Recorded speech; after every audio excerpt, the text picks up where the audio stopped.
चत्वारिंशोऽध्याय कृपासिन्धुदास संवाद मन उवाच नमस्ते प्रभु विघ्नराज सुफल कर मोर कार्य कहे चैतन्य मुनिवर सुमन नृपति आगर ଶୁଣିବା ହେଉ ସୁତ ଭାବେ ମୁଁ ଯାହା କହୁଅଛି ଏବେ କେବଳ ଦୁର୍ଲଭ ଚରିତ୍ର କେବଳ ଶ୍ରବଣେ ଅତୃପ୍ତ ଶୁଦ୍ଧ ପଶ୍ଚିମ ଦେଶ ଯେହି ସ୍ୱର୍ଗକୁ ଯିବା ମାର୍ଗ ସେହି ସେ ଦେଶେ ଏକଇ ସହର ନାମ ତା ଲୀଳାବତୀପୁର ସେହି ଗ୍ରାମରେ ତାର ବାସ ନାମ ତା କୃପା ସିନ୍ଧୁ ଦାସ ଜାତିରେ ଅଟଇ ବ୍ରାହ୍ମଣ ନିରତେ ବିଷ୍ଣୁ ପରାୟଣ ଧନ ସମ୍ପଦ ଅପ୍ରମିତ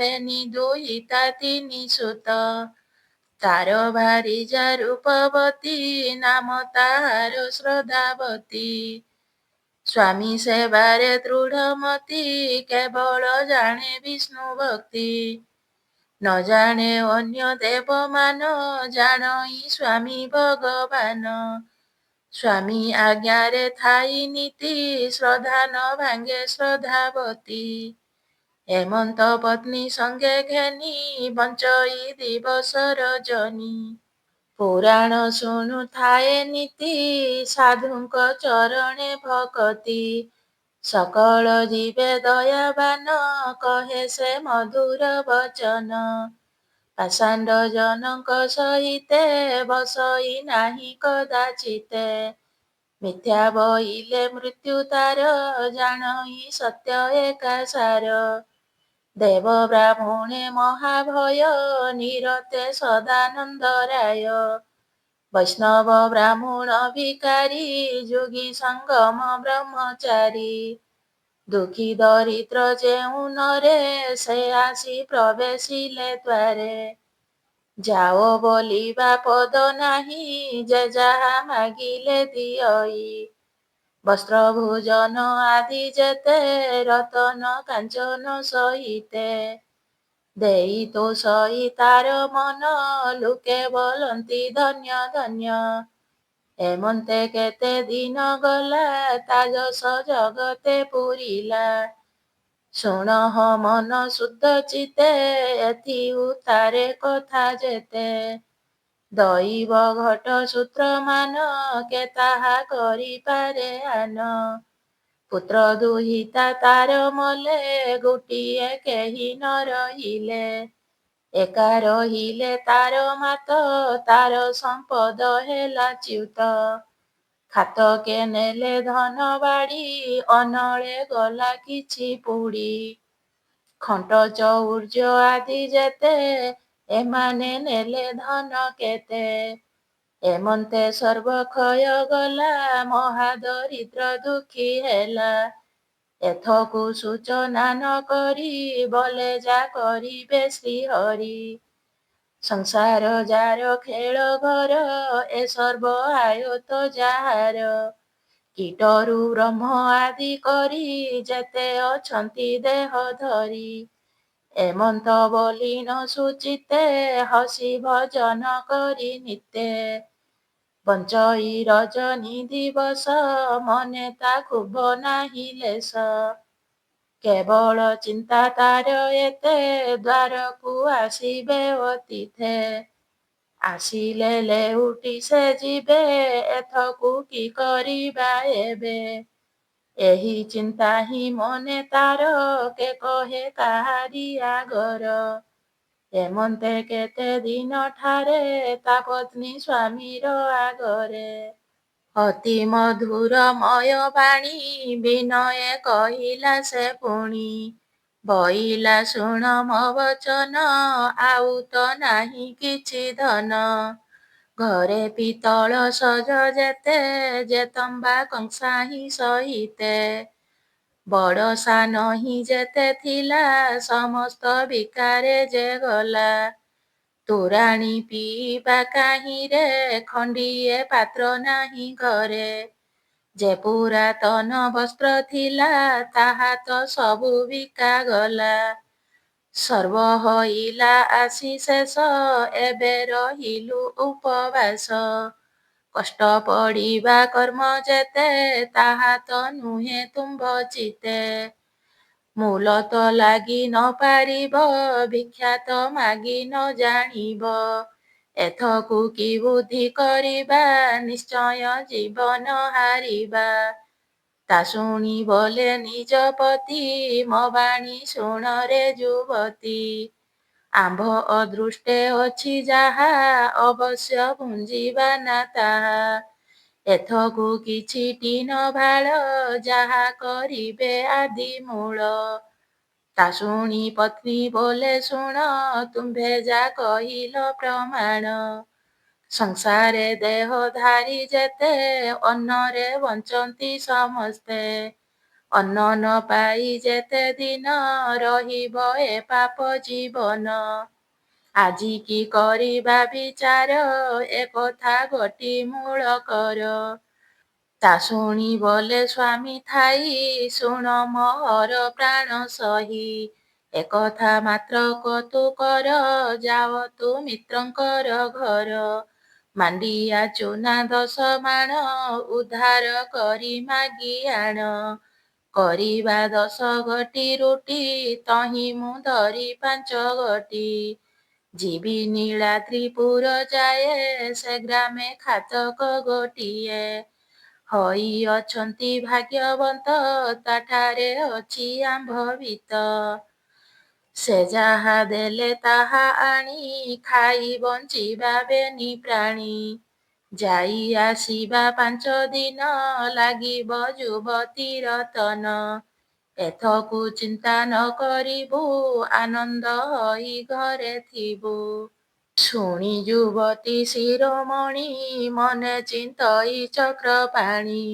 ସ୍ୱାମୀର ଆଜ୍ଞା ଘେନି ଶିରେ, ଚଳିଲା ମୈତ୍ରଙ୍କ ଘରେ। ସେ ମିତ୍ର ପତ୍ନୀର ଅଗ୍ରତେ, କହିଲା ଦୁଃଖ ସୁଖ ଯେତେ। ବଇଲା ସଂଗାତକ ଶୁଣ, ମାଣ୍ଡିଆ ଚୂନା 10 ମାଣ। ଦେଇଥାଅ ଗୋ ତୁ ଉଦ୍ଧାର, ଅନେକ ହେବ ଉପକାର। ମିତ୍ର ତୁମ୍ଭର ତାହା ଧରି, ଯିବାକୁ ଛନ୍ତି ମନେ କରି। ନୀଳାଦ୍ରିପୁର ପରିଜନ୍ତେ, ତହିଁ ଖାତକ ଜଣ କେତେ। ଅଛନ୍ତି କୁଶଳ ହଇଣ, ସାଧି ଆଣିବେ କିଛି ଋଣ। ଯାହା ସେ ଦେବେ ଭଗବାନ, ଖାଇ ବଞ୍ଚିବୁ କିଛି ଦିନ। ତା ଶୁଣି ମିତ୍ର ପତ୍ନୀ ଯାଇ, ସ୍ୱାମୀ ଆଗରେ ତାହା କହି। ମାଣ୍ଡିଆ ଚୂନା ମାଣ 10, ଆଣି ସେ ଦେଲା ତାର ପାଶ। ତାହା ଧରିଣ ବେଗେ ଚଳି, ନିଜ ମନ୍ଦିରେ ଯାଇ ମିଳି। ସ୍ୱାମୀର ଆଗେ ନେଇ ଦେଲା, ଏହା କି କରିବି ବଇଲା। ସ୍ୱାମୀ ବୋଲଇ କର ରୁଟି, ଗଣନ୍ତେ ହେବ 10 ଗୋଟି।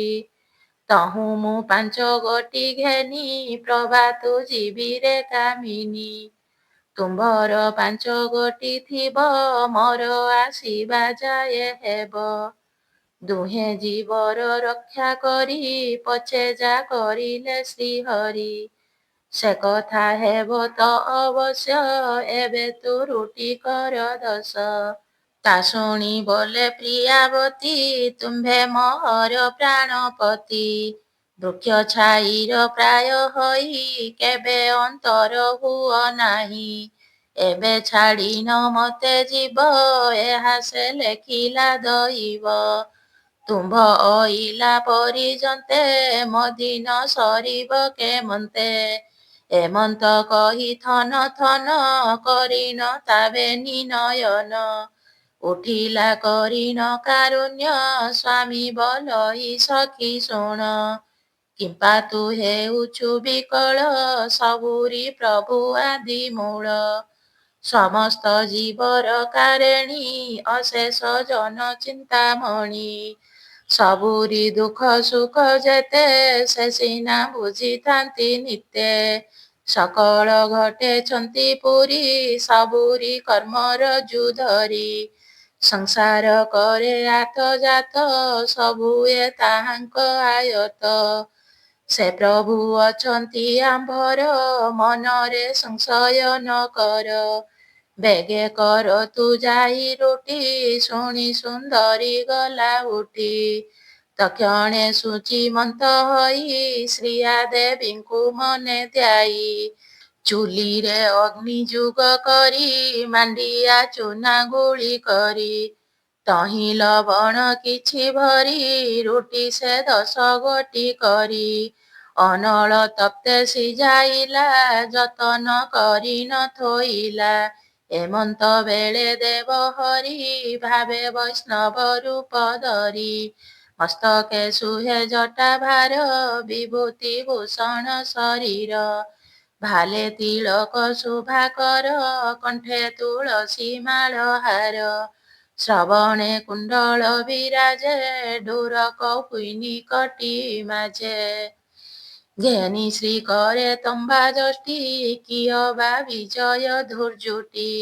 ଅତି ଦୁର୍ବଳ ବୃଦ୍ଧ ତନୁ, କ୍ଷୀଣ ଦିଶୁଚି ବପୁ ବିନୁ।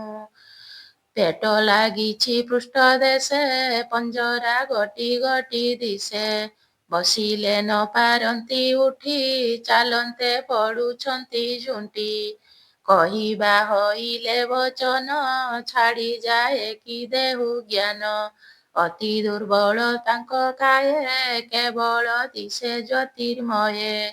ଏମନ୍ତ ରୂପେ ବ୍ରହ୍ମ ରାଶି, ବିଜୟ କଲେ ଦ୍ୱାରେ ଆସି। ଡାକିଲେ ଦାସଙ୍କର ଘରେ, କେ ଅଛ ଆସ କିନା ଥରେ। ଦ୍ୱାରେ ଅତିଥି ଉପଗତ, ଏକଥା ବୁଝ ହେ ତୁରିତ। ତା ଶୁଣି କୃପା ସିନ୍ଧୁ ଦାସ, ମନରେ ହୋଇନ ହରସ। ବେଗେ ମିଳିଲେ ଦ୍ୱାରେ ଆସି, ଦର୍ଶନ କଲେ ବ୍ରହ୍ମ ରାଶି। ମସ୍ତକେ ବେନି କର ଦେଇ, ବଲେ ବିନୟ ଭାବ ହୋଇ। କି ଆଜ୍ଞା ହେଉଅଛି ମତେ, କହିବା ହେଉ ଶୁଦ୍ଧ ଚିତ୍ତେ। ତା ଶୁଣି ପ୍ରଭୁ ଚକ୍ରପାଣି, ବଲଇ ଶୁଣ ମୋର ବାଣୀ। ଏତର ଯଶ କୀର୍ତ୍ତି ଯେତେ, ଆମ୍ଭେ ଶୁଣିଲୁ ନାନା ମତେ। ତେଣୁ ଅଇଲୁ ତର ପାଶେ, 3 ଦିନର ଉପବାସେ। କହିବା ଶକ୍ତି ମୋର ନାହିଁ, ଭୋଜନ ପାରିବୁ କି ଦେଇ। ବିଳମ୍ବେ କାର୍ଯ୍ୟ ନାହିଁ ଆଉ, ନାହିଁ ବଇଲେ ଚଳି ଯାଉ। ତା ଶୁଣି କୃପା ସିନ୍ଧୁ ଦାସ, କହିଲେ ଅତିଥିଙ୍କ ପାଶ। ତୁମ୍ଭଙ୍କୁ ଦେବାକୁ ଭୋଜନ, ମୁଁ ଛାର ନୁହଁ ଭାଜନ। ଯାହା ସେ ଦେଇଥିବେ ହରି, ତାହା ଭୋଜନ ଜୀବ କରି। ଦଣ୍ଡକେ ମାତ୍ର ଏଥି ବସ, ବୋଲି ସେ ମନ୍ଦିରେ ପ୍ରବେଶ। କହିଲା ପତ୍ନୀ ସନ୍ନିଧାନ, ଅତିଥି ମାଗନ୍ତି ଭୋଜନ। ଅତି ଦୁର୍ବଳ ବୃଦ୍ଧ ଦେହି, ଚାଲିବା ଶକ୍ତି ତାଙ୍କ ନାହିଁ। ଏଥକୁ କହ କି ବିଚାର, କି ବୁଦ୍ଧି କରିବା ଏଥର। ପତ୍ନୀ ବଇଲା ଏକି କଥା, ମନେ ନ କର କିଛି ଚିନ୍ତା। ତୁମ୍ଭ ଭାଗକୁ ତୁମ୍ଭେ ନିଅ, ମୋ ଭାଗ ଅତିଥିଙ୍କି ଦିଅ। ବଳିଲେ କରିବି ଭୋଜନ, ନହିଲେ ହେବ ଜଳପାନ। ତୁମ୍ଭ ଅଇଲା ପରିଜନ୍ତେ, ପ୍ରାଣ ତ ଥିବ ପିଣ୍ଡ ଗତେ। ଏଥକୁ ଅଛି କି ବିଚାର, ଆଗେ ଅତିଥି ସେବା କର। ତା ଶୁଣି ସ୍ୱାମୀ ବୋଲେ ଚାହିଁ, ଧନ୍ୟ ତ ଜୀବନ ଅଟଇ। ମୋ ଜୀବ ଉଦ୍ଧାର ନିମନ୍ତେ, ବିହି ଖଞ୍ଜିଛି ତତେ ମତେ। ଏମନ୍ତ ବୋଲି ନ ହରଷେ, ମିଳିଲେ ଅତିଥିଙ୍କ ପାଶେ। ବଲଇ ସ୍ୱାମୀ ବିଜେ କର, ଶୁଣି ଉଠିଲେ ଚକ୍ରଧର। ସଙ୍ଗତେ ଘେନି ଚଳିଗଲେ, ମନ୍ଦିରେ ବିଜେ କରାଇଲେ। ଆନନ୍ତେ ପାଦ ପଦ୍ମ ଧୋଇ, ପିଇଲେ ପତି ପତ୍ନୀ ଦୁଇ। ଆପଣା ମସ୍ତକେ ସିଞ୍ଚିଲେ, ଗୃହରେ ପଶନ୍ତେ ବିଞ୍ଚିଲେ। ଦେଖ ଭାଗ୍ୟ ତାହାଙ୍କର, ଯାହା ନ ପାନ୍ତି ବ୍ରହ୍ମା ହର। ସୁର ମୁନିଙ୍କୁ ଯେ ଦୁର୍ଲଭ, ଯାହା କହନ୍ତି ସଦାଶିବ। ସେ ଜଳ ଭକ୍ତି ଭାବେ କରି, ଦେଖି ପିଇଲେ ନର ନାରୀ। ଅତି ଆନନ୍ଦ ମନ ହୋଇ ବୃଦ୍ଧଙ୍କୁ ଆସନେ ବସାଇ ଆଣି ସେ ଦେଲେ ବେନି ରୁଟି ଭୁଞ୍ଜିନ ଗୋବିନ୍ଦ ନ ଉଠି ତାହା ଦେଖିନ ନର ନାରୀ ଦୁହେଁ ହଇଲେ ଠରାଠାରି ତୋରିତେ ଗଲା ବିମ୍ବ ଉଷ୍ଟି ପୁଣି ଆଣିଲା ବେନି ରୁଟି ଶ୍ରୀହରି ପତ୍ରେ ନେଇ ଦେଲେ ତାହା ଯେ ଗୋବିନ୍ଦ ଭୁଞ୍ଜିଲେ ତା ଦେଖି ପତି ପତ୍ନୀ ହୃଷ୍ଟ ଜାଣିଲେ ପୁରୀ ନାହିଁ ପେଟ ପୁଣି ଦେଲେ କବେନି ରୁଟି ପ୍ରଭୁ ତା ଭଞ୍ଜି ସାରି ଉଠି ରହିଲା ଚାରି ଗୋଟି ଶେଷେ ତାହା ଜାଣନ୍ତି ପିତବାସେ ବିଚାର କଲେ ପ୍ରଭୁ ମନେ ଆଜ ରହିବା ଏହି ସ୍ଥାନେ ବାକି ଯେତେକ ରୁଟି ଅଛି ତାହା ମୁଁ ଯିବି ରାତ୍ରେ ଭକ୍ଷି ସବୁ ଭୁଞ୍ଜିଲେ ବର୍ତ୍ତମାନେ କି ଘେନି ଯିବଇ ପ୍ରସ୍ଥାନେ ଏଣୁ ଏତିକି ଏବେ ଥାଉ ଏହା ବିଚାରି ମହାବାହୁ ଶ୍ରୀହସ୍ତେ ମୁଖ ପଖାଳିନ ହସି ବଇଲେ ନାରାୟଣ ଦୁର୍ଲଭ ଭୋଜନ ପାଇଲୁ ଭୁଞ୍ଜି ଉଦର ସୁସ୍ଥ କଲୁ ଆଜ କତପୁରେ ରହିବୁ ପ୍ରଭାତୁ ଉଠି ଆମ୍ଭେ ଯିବୁ ତା ଦେଖି ପତି ପତ୍ନୀ ଦୁଇ ଆନନ୍ଦ କେ ପାରିବ କହି ସମ୍ମତ କରି ନ ରଖିଲେ ଏକାନ୍ତେ ବସି ବିଚାରିଲେ ଅତିଥି ଅତ୍ୟନ୍ତ ଦୁର୍ବଳ ଚାଲି ଯିବାକୁ ନାହିଁ ବଳ ଦୁଇ ଚାରି ଦିନ ରହନ୍ତେ ଈଶ୍ୱର ଦେଇ ନାହିଁ ମତେ ଏବେ ତୁ ଶୁଣ ଗୋବିନ୍ଦୋଷ୍ଠୀ ବାକି ଯେ ଅଛି ଚାରି ଗୋଟି ଏ ଓଳି ଅତିଥିଙ୍କି ଦେବା ଆମ୍ଭେ ପଛକେ ଭୁକେ ଥିବା ତାହା ଶୁଣିନ ଶ୍ରଦ୍ଧାବତୀ ବହିଲେ ଶୁଣ ପ୍ରାଣପତି ଏ ବଡ଼ ଭାଗ୍ୟ କଥା ହେଉ ଅତିଥି ଅସନ୍ତୋଷ ନୁହୁଁ ମାତ୍ରକ ପାହିଲେ ରଜନୀ ଅତିଥି ଯିବେ ହୋଇ ତୁନି ଏମନ୍ତେ କହୁ ଦିନ ଶେଷ ରଜନୀ ହଇଲା ପ୍ରବେଶ ଅତିଥି ବିଜେ କରାଇଲେ ସେ ଚାରି ଗୋଟି ରୁଟି ଦେଲେ ସବୁ ଭୁଞ୍ଜିଲେ ନାରାୟଣ ବିଡ଼ିବା ପାଇଁ ଏକ ସଣ ଦିଅନ୍ତି ଅବଶ୍ୟ ଶ୍ରୀହରି ସୁଜନେ ଥାଅ ହେତୁ କରି ଭୁଞ୍ଜି ଉଠିଲେ ଭାବଗ୍ରାହୀ ଶ୍ରୀମୁଖ ପଦ୍ମ ହସ୍ତେ ଧୋଇ ଶୟନ କଲେ ତୃଣାସନେ ଭାବି ଭକତ ଭାବ ମନେ ଧନ୍ୟ ସେ ଦୁହିଁଙ୍କ ଜୀବନ ଭକତ ମତେ ମୁଖ୍ୟ ପାନ ଆପଣେ ରହି ଉପବାସେ କେ ଦେବ ଅତିଥିଙ୍କ ପାଶେ ଏମନ୍ତ ଭାବି ଭଗବାନ ଭାବ ସମୁଦ୍ରେ ହେଲେ ମଗ୍ନ ତେଣେ ସେ ପତି ପତ୍ନୀ ଦୁଇ ଶୟନ କଲେ ଗୃହେ ଯାଇ ପ୍ରଭୁ ମହିମା ମନେ ଗୁଣି ନମୁ ନମସ୍ତେ ଚକ୍ରପାଣି ତୁ ଦିନ ବାନ୍ଧବ ବୋଲାଉ ଆତଙ୍କୀ ଆତଙ୍କ ନ ସହୁ ମୋ ଆର୍ତ ଖଣ୍ଡ ଦେବରାଜ ମହିମା ଦେଖାଅ ତୁ ଆଜ ଅତିଥି ନିମନ୍ତେ ଭୋଜନ କାହୁଁ ଖଞ୍ଜିବି ଭଗବାନ ଆମ୍ଭେ ପଛକେ ଉପବାସେ ରହିବୁ ରଜନୀ ଦିବସେ ଏମନ୍ତେ ଭାବୁବେନି ପ୍ରାଣୀ ତାହା ଜାଣିଲେ ଚକ୍ରପାଣି ତା ଦୁଃଖ ନ ପାରିଲେ ସହି ବେଗେ ଉଠିଲେ ଭାବଗ୍ରାହୀ ଆଜ୍ଞା ଯେ ଦେଲେ ଭଗବାନ ତଗରେ ପୁରୀ ଯାଉ ଧନ ବସ୍ତ୍ରାଦି ଅଳଙ୍କାର ଯେତେ ଭୋଜନ ଦ୍ରବ୍ୟାଦି ସହିତେ ଜୀବନ୍ତେ ପୁରୀ ଥାଉ ତର ବଞ୍ଚିନ ସୁଖ ଭୋଗ କର ମଲେ ବୈକୁଣ୍ଠେ ଠାବ ପାଅ ଭକତ ମଦେ ଗଣ୍ୟ ହୁଅ ଏମନ୍ତ ଆଜ୍ଞା ତାକୁ ଦେଲେ ତକ୍ଷଣେ ଅନ୍ତର୍ଧ୍ୟାନ ହେଲେ ଏମନ୍ତେ ପାହିଲା ରଜନୀ ଉଦୟ ହେଲେ ଦିନମଣି ପତ୍ନୀ ତା ବେଗ ହୋଇ ଉଠି ନିଜ ଘରକୁ ଦେଲା ଦୃଷ୍ଟି ଦେଖିଲା ଧନ ରତ୍ନମାନ ପୁରୀ ଯେ ଅଛଇ ଭବନ। ବସ୍ତ୍ରଭୂଷଣ ଅଳଙ୍କାର ଅଛଇ ଅନେକ ପ୍ରକାର। ଭୋଜନ ଦ୍ରବ୍ୟ ଆଦି ଯେତେ ମାଣ୍ଡିଆ ମସୁର ସହିତେ। ଯେ ଦିବ୍ୟ ମୁଗାଦି ହରଡ଼ ଧାନ ଚାଉଳ କୁଢ଼ କୁଢ଼। ଇତ୍ୟାଦି ଦ୍ରବ୍ୟ ଅଛି ଯେତେ କହିନୁ ହଇ ଏତେ ତେତେ। ଦେଖି ତାହେଲେ ଆଚମ୍ବିତ ସ୍ୱାମୀକି ଉଠାଇ ତୁରିତ।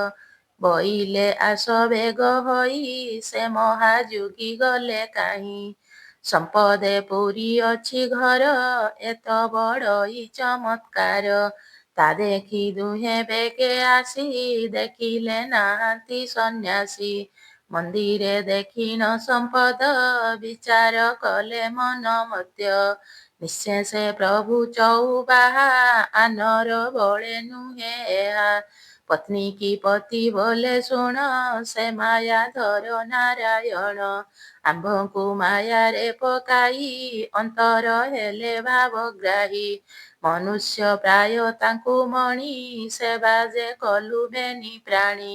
ଯା ମାୟା ଦେବେ ଅଗୁଚର ଆମ୍ଭେ ବା କେତେକ ମାତର। କାହୁଁ ଜାଣିବା ତାଙ୍କ ଭାବ ବ୍ରହ୍ମାଦି ଦେବଙ୍କୁ ଦୁର୍ଲଭ। ମହାମହିମା ମହାମେରୁ ତାହାର ଇଚ୍ଛା ଯାହା କରୁ। ଏମନ୍ତ ବଲିବେନି ପ୍ରାଣୀ ସେ ଧନେ ହେଲେ ଯେ କାରେଣୀ। ଅନେକ କାଳ ପୁଣ୍ୟ କଲେ କୀର୍ତ୍ତି ଉତ୍ସବ କରାଇଲେ। ଲୋକେ ବହିଲେ ଧନ୍ୟ ଧନ୍ୟ ଜୀବନ୍ତେ ସୁଖେ ନେଲେ ଦିନ। ପୁତ୍ର ଦୁହିତା ଜାତ କରି ତା ଭାଗ୍ୟ କହିଲେ ନ ସରି। ଏମନ୍ତ କେତେ କାଳ ଯାନ୍ତେ ବିଷ୍ଣୁଙ୍କୁ ପାଇଲେ ଦେହାନ୍ତେ। ଶୁଣ ହେ ମନ ନୃପରାଣ ଦାଢ଼୍ୟତା ଭକ୍ତିର ଲକ୍ଷଣ। କହଇ ବିପ୍ର ରାମ ଗୀତେ ଅଶେଷ ପ୍ରାଣୀଙ୍କର ହିତେ। ସୁଜନେ କର ଏଣେ ଲୟ ଆଉ ନ ଥାଉ ଯମ ଭୟ। ମୁଛାର କହି ବହି କିସ ତୁମ୍ଭେ ତ ଶ୍ରୀହରିର ଦାସ। ସେ ହରି ପାଦ ପଦ୍ମ ତଳେ ମତେ ଭେଟାଇ ଦିଅ ବଳେ। ଇତି ଶ୍ରୀ ଦାଢ଼୍ୟତା ଭକ୍ତି ରସାମୃତେ ମନ ଚୈତନ୍ୟ ସମ୍ବାଦେ କୃପାସିନ୍ଧୁ ଦାସ ପତି ପତ୍ନୀ ଦାଢ଼୍ୟତା ଭାବ ବର୍ଣ୍ଣନେ ନାମ ଚତ୍ୱାରିଂଶ ଅଧ୍ୟାୟ।